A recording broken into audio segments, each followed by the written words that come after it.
Bismillahirrahmanirrahim.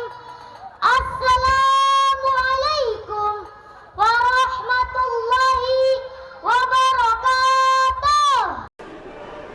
Ustadz Somad, saya manusia banyak dosa, tidak sholat Jumat. Kenapa nggak sholat Jumat? Man tarakal jumu'ata salasa marratin, siapa yang nggak sholat Jumat 3 kali berturut-turut tahawunan, bukan karena sakit, bukan karena darurat, tapi karena menyepelekan panggilan Allah, taba'allahu ala qalbi, Allah mengunci pintu hatinya. Kalau sudah hati terkunci, telinga tersumbat, mata tertutup, khatamallahu ala qulubihim wa ala sam'ihim wa ala absarihim ghishawah. 3 kali sholat Jumat kau tinggalkan, Allah mengunci pintu hatimu. Siapapun yang ceramah tak akan masuk ke telingamu. Na'udzubillah.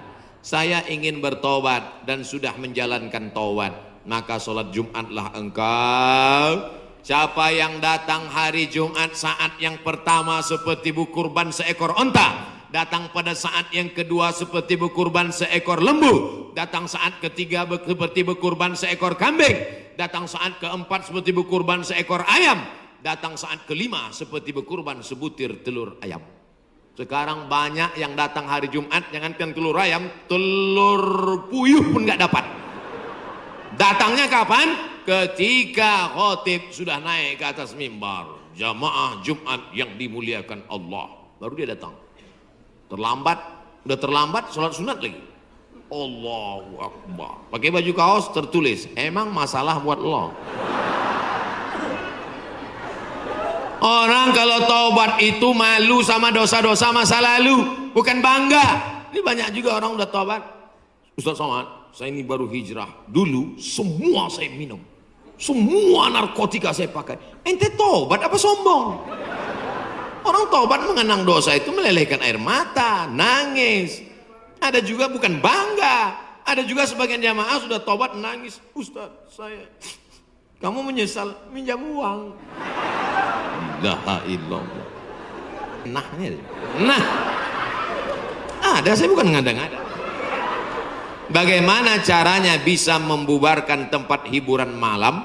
Karena saya yakin di tempat seperti ini adalah pusatnya maksiat. Semua hiburan malam mesti ada izin dari Majelis Ulama Indonesia, tokoh adat, tokoh masyarakat, dan disetujui oleh Polsek. Setuju?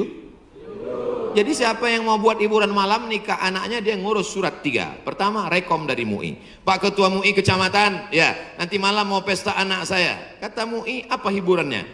Ada keyboard tunggal. Lagunya apa? Ini lagunya. Ini pulang-pulang berbadan 2. Jangan. Berubah sama selawat. Setelah MUI setuju, datang ke tokoh adat Sunda. Ini Pak tokoh adat, apa lagunya?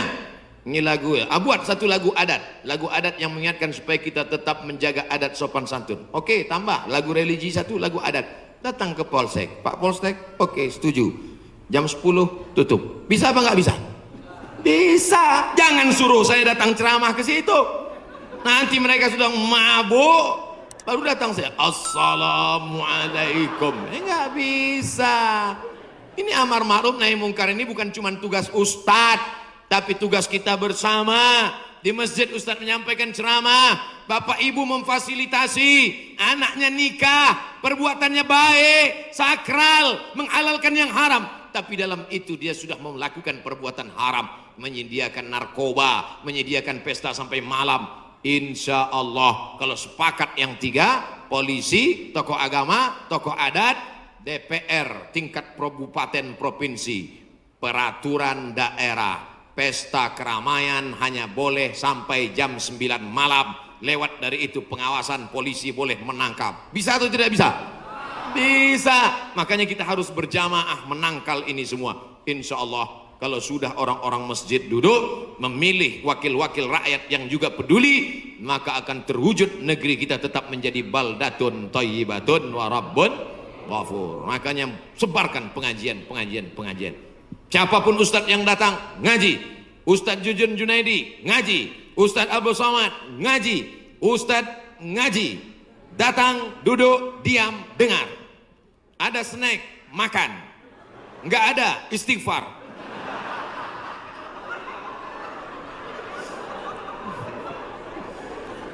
Kenapa hati ini masih keras Ustadz? Belum bisa nangis di saat tahajud Ustadz.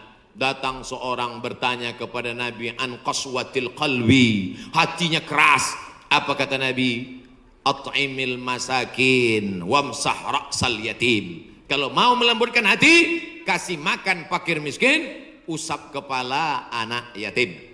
Siap?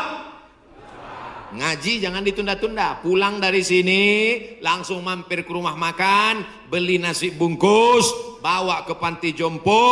Anak mereka sudah meninggal, hidup sebatang kara, belikan kain sarung, langsung datang. Assalamualaikum Bapak Ketua Panti Jompo. Waalaikumsalam. Berapa semua orang jompo di sini? Ada 100 orang. Saya mau makan siang sama mereka. Semuanya 2 orang aja. Kebetulan kok nasinya cuma 2 kan. Melihat mereka nanti menyuap, menggeletar tangannya memasukkan nasi yang kau masukkan, maka disitulah hatimu akan lunak. Pergi ke rumah anak yatim, tanya, anak yatim sudah berapa bulan gak bayar uang sekolah? Lihat bajunya, dijahit, sobek, rupanya kain sudah lapuk, kain kelas 1. Senangkan hatinya. Nabi yang mengasih resep ini, an qaswatil qalbi, azab yang paling hebat bukan miskin, azab yang paling dahsyat bukan susah, azab di atas azab adalah hati yang keras. Wa inna minal hijarati lama yatafajjaru minhul alhar, ada batu keras tapi masih bisa mengalirkan air. Wa inna minha lama yahbitu min khasyatillah, ada batu yang keras tapi hancur berkeping ketika takut kepada Allah. Di atas bukit Tursina, saya ketika naik ke atas bukit Tursina di Mesir, tempat Nabi Musa menerima wahyu, itu nampak batu-batu hancur. Kata imam masjid yang ada di atas, inilah batu yang hancur saat takut kepada Allah SWT. Tapi kalau sudah hati menjadi keras, maka tak akan meleleh apa-apa. Kalau ada orang tidak meleleh apa-apa, pelit, medit, bakhil, itu salah satu ciri hati yang keras. Lunakkan hati dengan banyak bersedekah. Saya kalau ikut pengajian, telinga saya tahan. Kalau ikut sholat malam, mata saya tahan. Kalau datang ke masjid, kaki saya tahan. Tapi kalau sudah keluar duit, dompet saya nggak tahan. Banyak orang ketika keluar, alhamdulillah masjid ini adalah wakaf orang-orang baik di Panyawangan, di Jawa Barat. Ternyata orang-orang Sunda, orang-orang Jawa Barat ini berwakafnya tidak tanggung-tanggung, langsung satu masjid. Mudah-mudahan akan banyak wakaf-wakaf yang lain insyaallah. Amin. Sekarang banyak juga orang berwakaf. Ustaz Somad, itu tanah saya wakafkan. Mantap. Begitu diurus di Badan Pertahanan Nasional, rupanya suratnya 5. Kenapa kau wakafkan tanah bermasalah? Karena bermasalah, itulah saya wakafkan Ustaz. Nauzubillah. Kalau hatimu masih keras juga, hadirlah di tempat penguburan jenazah. Berdirilah di tepi kubur tempat jenazah. Kubur, suruh kawan satu nyenggol dari belakang. Masuk kau ke dalam, kau sambut jenazahnya, kau pegang masuk ke lubang, terasa dingin dari bawah, sadarlah bahwa kau juga akan mati masuk ke dalam. Rumahmu yang besar tinggal, istrimu akan nikah dengan brownies. Mobilmu yang mewah akan dijual, suratnya akan berganti di kantor Samsat. Tanahmu akan diganti akte notaris. Kau hanya akan membawa 2-3 helai kain kafan, digulung macam dodol Garut. Apa yang kau bawa mati menghadap Allah SWT? Ada orang Islam mati bawa seragam? Ada. Tadi saya baru dikasih jaket kulit, sayang sekali. Tapi jaket itu pun tinggal kalau kau mati, Abdul Somad. Kenapa nggak dipakai sekarang? Panas. Apa yang kau bawa mati? Kalau pernah kau usap kepala anak yatim, kalau pernah kau infak sedekah untuk masjid, itulah yang akan kekal abadi. Yang mewakafkan tanah ini sudah meninggal, tapi terang kuburnya, lapang makamnya insya Allah. Amin. Pikirkan, orang yang cerdas bukan yang IP-nya 4, orang yang cerdas bukan otaknya hebat. Al-Kayyis, orang yang cerdas, mandana nafsahu, mampu menekan hawa nafsunya, wa amila lima ba'dal maut, dia beramal, berpikir setelah mati. Ini banyak orang mikirnya setelah pensiun. Saya alhamdulillah Pak Ustaz udah siap nih setelah pensiun nanti. Memangnya yakin malaikat maut datang setelah pensiun? Banyak malaikat maut datang sebelum pensiun. Pikir baik-baik. Pikir itu pelita hati. Lama berpikir sakit hati.